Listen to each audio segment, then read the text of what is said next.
Welcome to the थियो study hub. आज की इस वीडियो में बेटा करेंगे हम आपका चैप्टर 3 स्टार्ट, जो कि है शिक्षा में जन संचार। सेक में जिन बच्चों ने एजुकेशन लिया हुआ है 6 सेमेस्टर का बीए प्रोग्राम वालों का सब्जेक्ट चल रहा है ये। सिलेबस देख लीजिए एक बार। आपका चैप्टर 1 आपका कहता है इंपॉर्टेंट, ठीक है। चैप्टर 2 में हम कर चुके हैं, इतना कुछ खास इंपॉर्टेंट है भी नहीं है। चैप्टर 3 आपका फिर से इंपॉर्टेंट है, ठीक है। इसको आप ध्यान से करना, इसके नोट्स ढंग से बनाने, क्योंकि ये आ जाता है जन संचार क्या है, इंपॉर्टेंट टॉपिक है। मेरा नाम है बेटा शिवानी सवाल।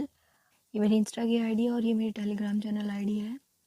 कोई भी क्वेश्चन करिए आप मुझे यहाँ पे पूछ सकते हो। टेलीग्राम चैनल आईडी पे सारे इंपॉर्टेंट क्वेश्चंस प्रीवियस ईयर के जितने भी हैं, जितने मैंने सब्जेक्ट पढ़ा दी, वो सबके लिंक वहाँ पर और नीचे डिस्क्रिप्शन बॉक्स में दोनों मिल जाएंगे। 6 सेमेस्टर पे ऑलमोस्ट सारे सब्जेक्ट पढ़ा दिए मैंने आपके। स्टार्ट करेंगे कि जन संचार क्या है। संचार हम देख चुके हैं क्या है, कि एक व्यक्ति से दूसरे व्यक्ति के बीच में जो कम्युनिकेशन हो रहा है, एक बंदा सेंडर है, एक दूसरा बंदा क्या रिसीवर, हम एक दूसरे से बात कर रहे हैं, ठीक है, जो कि बहुत ज़रूरी है ह्यूमन के लिए, एक मनुष्य के लिए बात करना बहुत ज़रूरी है, ठीक है। तो ये कि अब जनसंचार क्या है। जनसंचार क्या है कि हम एक व्यक्ति से एक व्यक्ति की बात नहीं होगी, अब होगी एक व्यक्ति से एक बहुत बड़ी संख्या की, जनसंख्या की बात होना, ठीक है। अब ये कि ये ऐसे मुंह से नहीं हो सकती कि मैं मुंह से बोल रही हूँ और वो बात हो जाए, उसके लिए कोई एक डिवाइस की ज़रूरत है, ठीक है। संचार तो हम नॉर्मल कर सकते हैं कि एक बंदा यहाँ खड़ा है, एक बंदा यहाँ खड़ा है, आपस में बात कर रहे हैं, ठीक है।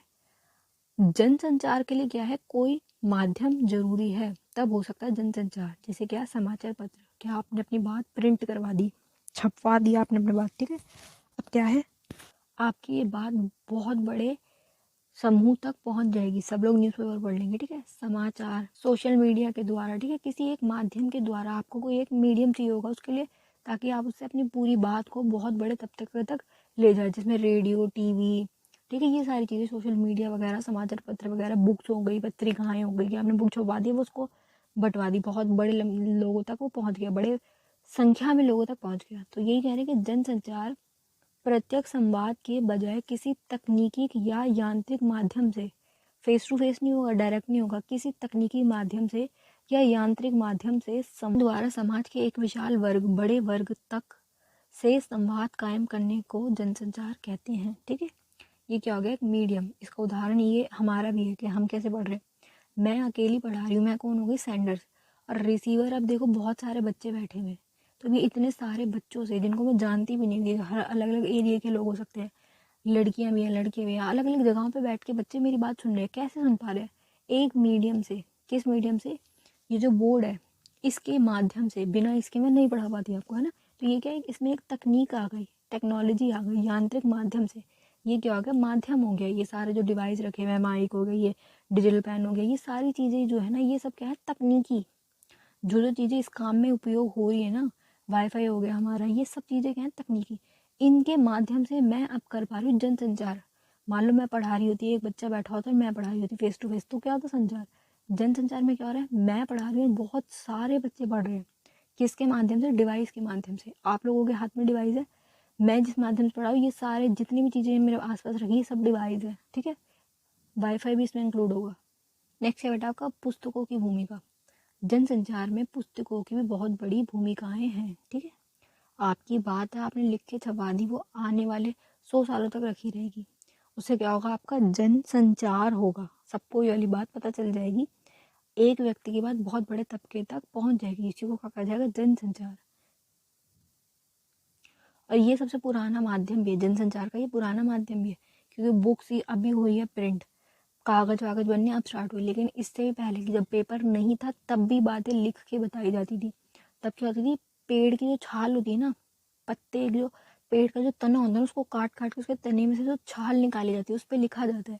उसे पट्टिकाएं बोलता जाता था पहले, पांडुलिपि सुना है ना, पांडुलिपि। तो ये सारी चीजें पहले भी थी, जब कागज नहीं था उससे पहले भी पत्तों पे लिखा जाता था, पत्थरों पे लिखा जाता था, कपड़े के ऊपर लिखते थे, बट ये लिखा जाता था। पुस्तकें तब भी थी, ये ऐसी वाली फॉर्म में नहीं थी, अलग फॉर्म में थी। तो ये क्या है, पुराना माध्यम है, पहले से बहुत सारी चीज़ें हमें मिली हुई हैं। और अब क्या हो रहा है बेटा, धीरे धीरे धीरे धीरे आगे जितना बढ़ते जा रहे हैं, उतना क्या हो रहा है, डेवलपमेंट से क्या हो रहा है, अब इनकी भी ज़रूरत ख़त्म होती जा रही है।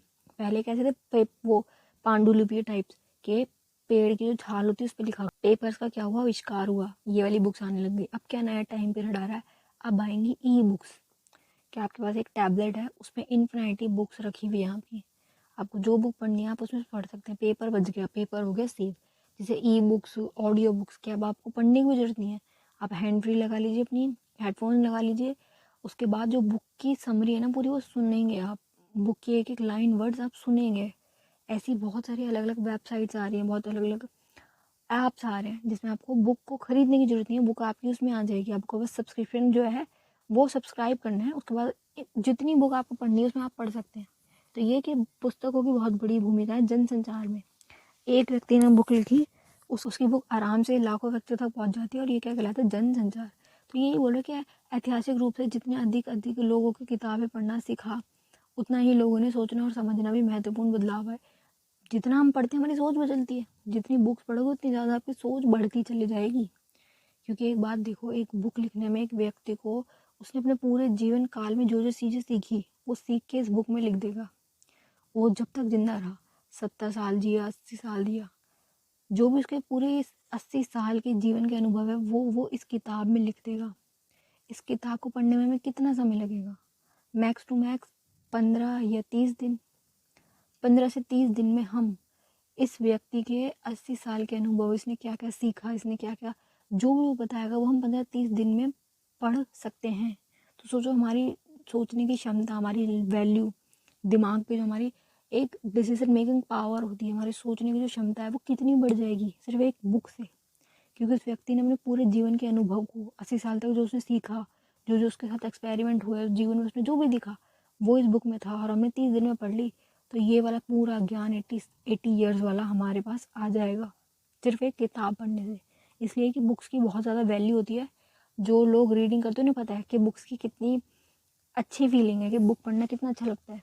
जिनको नहीं अच्छी लगती है वो उनका कुछ कह नहीं सकते, ठीक है, उनको इंटरेस्ट नहीं आता, नहीं होता उनका मन। सब अलग अलग तरीके के लोग हैं, वैसे कुछ कह नहीं सकते, बट ये कि बहुत अच्छी चीज़ है अगर आप बुक्स वगैरह पढ़ते हैं, नॉवेल्स पढ़ते हैं, उसमें बहुत सारी चीज़ें अच्छी हैं।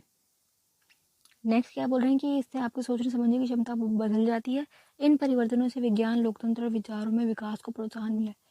बुक्स जो है उससे विज्ञान वगैरह, लोकतंत्र, इन सारी चीज़ों को प्रोत्साहन मिला है। ज्ञान के लिए बहुत ज़्यादा इंपॉर्टेंट माने गए हैं बुक्स को।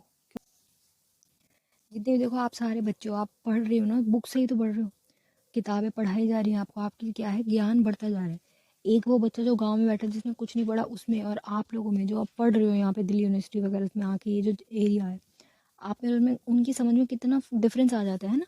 तो यही इसी के लिए बोल रहे हैं कि ज्ञान बढ़ाने के लिए बहुत बहुत ज़्यादा महत्वपूर्ण माना गया है, ठीक है। पर आजकल क्या है, ई बुक्स का स्टार्ट हो गया है, ई बुक्स, ठीक है, ऑडियो युक्त। ऑडियो बुक्स क्या है, आप सिर्फ सुनेंगे, ठीक है। ई किताबें कंप्यूटर मोबाइल में पढ़ी जा सकती है, ठीक है। Amazon.com दुनिया भर का सबसे साइबर बुक स्टोर है। ये क्या है, आप Amazon.com पे जाओ, बुक्स को आप परचेज नहीं करोगे, आपको सिर्फ सब्सक्रिप्शन लेना, फिर आप जितनी मर्जी बुक्स पढ़ सकते हो। तो ये बुक्स के बारे में बेसिक बता रहे हैं कि बुक्स क्या हैं, ठीक है, इनके बारे में आप खुद से लिख सकते हो, इसमें ऐसा कुछ नहीं है। नेक्स्ट क्या है, समाचार पत्र, जो कि बहुत फेमस चीज़ भी है। न्यूज़पेपर हर घर में पढ़ा जाता है, बहुत सारे लोग न्यूज़पेपर पढ़ते हैं, सारे स्टूडेंट्स न्यूज़पेपर को पढ़ते हैं। क्योंकि देखो पूरे दिन न्यूज़ चैनल तो लगा के देखोगे नहीं कि क्या चल रहा है, क्या हो रहा है। इससे क्या है, ऑलमोस्ट सारी पूरे दिन भर क्या हुआ उसके बारे में पता चल जाता है। बस अगर कमी देखी जाए तो ये कि ये एक दिन लेट होता है, जैसे कल क्या हुई सारी घटना उसके बारे में हमें आज पता चलेगा, क्योंकि प्रिंट होने में टाइम लगता है ना। ऐसे नहीं तो क्विकली फटाफट आपके घर पे न्यूज़पेपर आ रहे हैं हर घटना पे। न्यूज़ चैनल में क्या होता है, लाइव दिखता है, जो भी हो रहा है वो सिचुएशन लाइव आपको दिखा दी जाएगी। बट ये कि समाचार पत्र की अलग भूमिका है, बहुत इंपॉर्टेंट इसकी भी भूमिका है। इसमें क्या है, सच्ची घटनाएं जो होती है वो उसमें सारी आ जाती है। तो ये उसके बारे में बेसिक बताएंगे कि समाचार पत्र कब स्टार्ट हुआ, कैसे स्टार्ट हुआ, वो सारी बेसिक बेसिक बातें कहूँगी इसमें। टाइम पीरियड देख लो, न्यूज़पेपर स्टार्ट होने का कब है, 1700 से 1800 के दशक की शुरुआत में, इसके एंड से और इसके स्टार्टिंग के समय में समाचार पत्र प्रकाशित होने स्टार्ट हो गए। फिर क्या हुआ बेटा, 1813 के टाइम पे क्या है कि उद्योग बढ़ा, ठीक है, टेक्नोलॉजी बढ़ी, तो क्या हुआ, छपाई जो होती है ना, छापना, प्रिंटिंग का जो काम होता है, इसमें क्या हो गया, विकास हो गया। जितना ज़्यादा विकास होगा उतना क्या होगा, चीज़ सस्ती हो जाएगी आपकी। तो ये जो न्यूज़पेपर है सस्ते होकर आम जनता तक पहुँच इनकी आ गई कि आम जनता भी इन्हें खरीद सकते हैं। तो ये बड़े पैमाने पर बिकने लगा। अब पहली बार देख लो, वर्ल्ड में पहली बार कब हुआ है, 29 जनवरी 1780 में ब्रिटिश में हुआ है, ठीक है। अब इसके बाद इंडिया की बात करेंगे। इंडिया में कब आया है? 1861 में टाइम्स ऑफ इंडिया क्या है स्टार्ट हो गया है। 1868 में अमृत बाजार पत्रिका शुरू हो गई। ये अलग अलग बता रहे, इतना करने की जाती है, बस आप बेसिक रख लो कि फर्स्ट कब हुआ है, इंडिया का फर्स्ट कब हुआ है, और इनके नाम वगैरह एक दो आप कर सकते हो, बस इतना बहुत है। समाचार पत्र की क्या वैल्यू है ये सब आपको बताना है।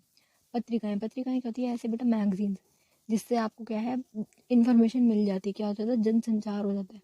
पत्रिकाओं ये क्या है? फ्रेंच शब्द है, जिसका क्या मीनिंग है? फर्स्ट टाइम ये कब हुई है? ये 1700 की उसी टाइम पीरियड की, जब आप न्यूज़पेपर आपके छपे उसी टाइम पीरियड में क्या है बहुत लोकप्रिय हो गई। 1737 में अंग्रेजी और एडवर्ड कोव ने द जेंटलमैन्स मैगजीन नामक पत्रिका निकाली। फर्स्ट कब निकाली? इस टाइम पीरियड में, ठीक है। फिर धीरे धीरे आगे जाके क्या हो गई, लोकप्रिय हो गई, बढ़ती चली गई इनकी लोकप्रियता, लोग इन्हें पढ़ने लग गए, बच्चे वगैरह कॉमिक बुक्स वगैरह जिस टाइप की होती है ना, ये दिख रही फोटो ऐसी फैशन से रिलेटेड सारी, तो जिसको जिस चीज़ में इंटरेस्ट है उससे रिलेटेड ये मैगजीन्स पढ़ने लग गए लोग। मैगजीन अलग अलग प्रकार की होती हैं, फूड वालों की अलग होती है, उसमें सारी फूड की बातें होंगी, क्या क्या चल रहा है, ये सारी चीज़ें, ठीक है। अभी पत्रिकाओं की भूमिका बता रहे हैं कि इसकी क्या भूमिका रही। पत्रिकाएं मोटे तौर पर निम्नलिखित 5 विभिन्न प्रकार में वर्गीकृत हैं। बिजनेस टू बिजनेस, इसका मतलब क्या है? केवल और केवल उसमें बिजनेस की ही बातें होंगी, बी से बी पत्रिका, व्यापार पत्रिका, व्यापार से रिलेटेड किसी भी विशेष व्यापार पेशे उद्योग से रिलेटेड सारी बातें इसमें होंगी, ठीक है। फालतू की और कोई बात नहीं होगी कि क्या हो रहा है, एक्टर्स की बात, नेताओं की बात नहीं, सिर्फ बिजनेस की बात जिसमें होंगी, ठीक है। उपरोक्त पत्रिका इस लक्ष्य को निजी और गैर व्यापारिक जीवन पर ध्यान देती है, सारे के सारे व्यापार पे ध्यान दिया जाएगा, इसलिए क्या है मैगजीन्स लोग ज़्यादा पढ़ना पसंद करते हैं। साहित्यिक समीक्षा और अकेडमिक पत्रिकाएं, पढ़ाई से रिलेटेड सारी बात जिसमें होंगी, ठीक है, कि कौन से प्रोफेसर क्या कर रहे हैं, शोधकर्ता क्या कर रहे हैं, पढ़ाई से रिलेटेड जितनी भी चीज़ें होंगी वो इसमें आ जाएंगी, ठीक है। न्यूज़ लेटर, इसमें क्या है छोटी संचरित पत्रिकाएं हैं जो आमतौर पर 4 से 8 पृष्ठ लंबी होती है, बस 4 से 8 पेज की होगी, बहुत बड़ी नहीं होगी, सिर्फ काम की बात होगी, कुछ मिर्च मसाला कुछ भी नहीं, सिर्फ आपको जो पसंद है ना उससे रिलेटेड मैगजीन आएगी उसमें, जिसमें क्या है स्कूल कॉलेज और यहाँ तक कि कार्यकालय और न्यूज़ लेटर प्रकाशित होंगे, और आमतौर पर सामाजिक और मानसिक आधार पर हिताधिकारियों को बताया जाएगा, जानकारी प्रदान की जाती है। न्यूज़ लेटर वाले भी क्या कर रहे हैं, स्कूल कॉलेज से रिलेटेड बात करें। नेक्स्ट है बेटा कॉमिक बुक, जिसमें सिर्फ और सिर्फ कॉमेडी की ही बात की जाएगी, और ये सबसे ज़्यादा बिकती हैं क्योंकि लोगों को ये सारी चीज़ें ज़्यादा अच्छी लगती है, इंटरटेनिंग। तो ये कि सिर्फ हंसी मजाक की बात, चुटकुले, जोक, क्या क्या चल रहा है, ऐसी सारी चीज़ें। चाचा चौधरी वाली बुक हो गई, चंदा मामा, ये सारी बहुत ज़्यादा फेमस वाली हैं। इनके बारे में क्या है, इनको क्या कहते हैं, तो कॉमिक बुक, इनकी भी अलग विशेषता है। तो ये बस ये बता रहे हैं कि अलग अलग प्रकार की होती है और क्या होती है। तो 3 चीज़ें पढ़ी है बेटा हमने जनसंचार में, एक तो बुक का पढ़ा है ना, बुक के हिसाब से समाचार पत्र और पत्रिकाएं, और अगर डिजिटल उसमें जाओगे तो आपका न्यूज़ चैनल हो गए, सारे न्यूज़ चैनल आपके सारे, सोशल मीडिया आपका पूरा जनसंचार का बहुत बड़ा पार्ट है, ठीक है। जनसंचार छोटा सा और आसान सा टॉपिक है कि संचार क्या है दो व्यक्ति के बीच में, ठीक है, एक व्यक्ति का एक समूह से बीच में, थोड़ा सा छोटे से समूह के बीच में। लेकिन जनसंचार क्या है, बहुत बड़ी जनसंख्या तक जब आपका संचार जा रहा है किसी माध्यम से, चाहे वो बुक हो, चाहे वो पत्रिका हो, चाहे फ़ोन हो आपका, चाहे ट्विटर वगैरह पे कहीं पे भी आप पोस्ट कर रहे हो, न्यूज़ चैनल पे आ रहे हो, ये सारी चीज़ें का जनसंचार, ठीक है। इससे ज़्यादा कुछ है नहीं टॉपिक में। अगर किसी को कुछ ना समझ आ रहा हो तो आप मुझसे कमेंट बॉक्स में पूछ सकते हैं। Best of luck for your exam.